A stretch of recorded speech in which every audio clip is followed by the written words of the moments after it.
যে আগামী আসন্ন নির্বাচন উপলক্ষে সীমানা নির্ধারণ সংক্রান্ত একটা কমিটি এখানে কাজ করেছিলেন এবং সেই কমিটির যে খসড়া সেটা আমরা গত 30শে জুলাই গেজেট বিজ্ঞপ্তির মাধ্যমে আমরা সর্বস্তরে জানিয়েছি এবং বলেছিলাম যে আমরা যে সীমানাটা নির্ধারণ করেছি এটা খসড়া এবং আপনাদের যদি কারোর কোনো আপত্তি থাকে তাহলে সেটা আমাদের যেন 10ই আগস্ট পর্যন্ত এই সময়সীমার মধ্যে আমাদের কাছে তারা তাদের দাবি, আপত্তি, সুপারিশ, পরামর্শ ইত্যাদি যেন দেন।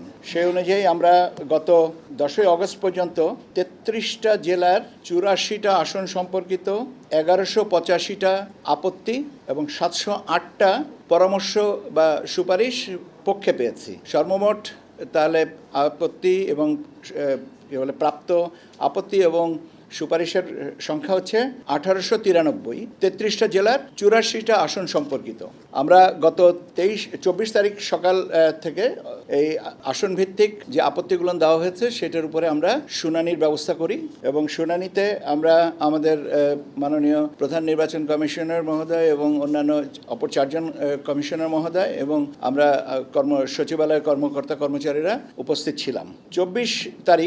24শে আগস্ট 6টা জেলার 18টা আসনের উপরে আমরা আলোচনা করেছি, তাদের মতামত শুনেছি। 25 আগস্ট 9টা জেলার উপরে 20টা আসন নিয়ে আমরা আলোচনা শুনেছি।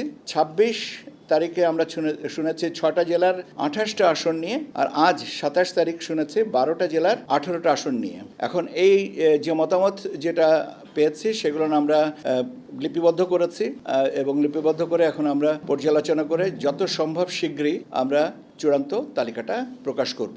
পক্ষে এবং বিপক্ষে আমরা এখানে যেটা হয়েছিল যে পক্ষে অনেকে বলেছেন, বিপক্ষেও আমরা মূলত আপত্তিটা আগে শুনেছি এবং আপত্তির ক্ষেত্রে যে প্রস্তাবনাটা এসছে সেটার পক্ষে, সেটার বিপক্ষে বা আমরা যে গেজেটটা করেছি সেটার পক্ষে ও আমরা কথা শুনেছি।